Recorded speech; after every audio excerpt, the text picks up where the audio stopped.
Bom dia, estudante, né?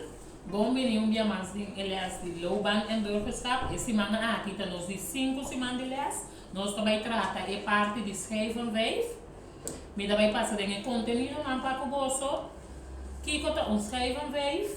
Então é diferente tarefa não que o bolso lo vai ganhar para assim para elias de Loban en Burgerschap.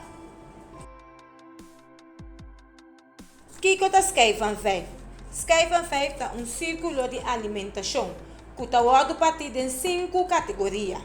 Categoria de carboidrato, líquido, fruta e verdura, fat e proteína. Ora que você come fora de cada de grupo não aqui para dia, você tem uma dieta balançada. Por exemplo, se tu me bebe um tiquite durante o dia, você bebe água. Você dá fruta durante o dia. Segundo você come no dia, você tem verdura na dembana. Um tique arroz of bunchi, um tique zeta para borracha e carne de galinha, etc. Você tem uma dieta balançada. Agora que nós também passamos de categoria de schrijven 5. Em categoria de fruta e verdura, vou pôr com diferente fruta e verdura. Por exemplo, a parte de fruta, vou pôr com apple, bacoba, apelsina.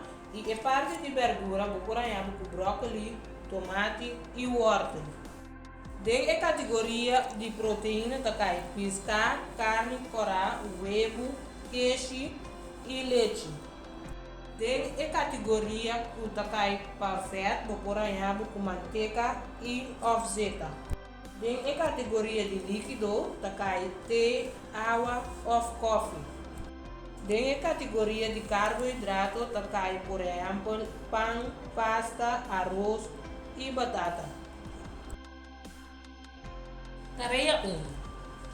Dentro da tabela aqui você vai registrar que abo a comer mahinta, merdia ou à tarde.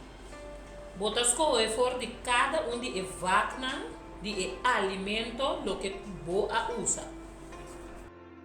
Tarefa 2.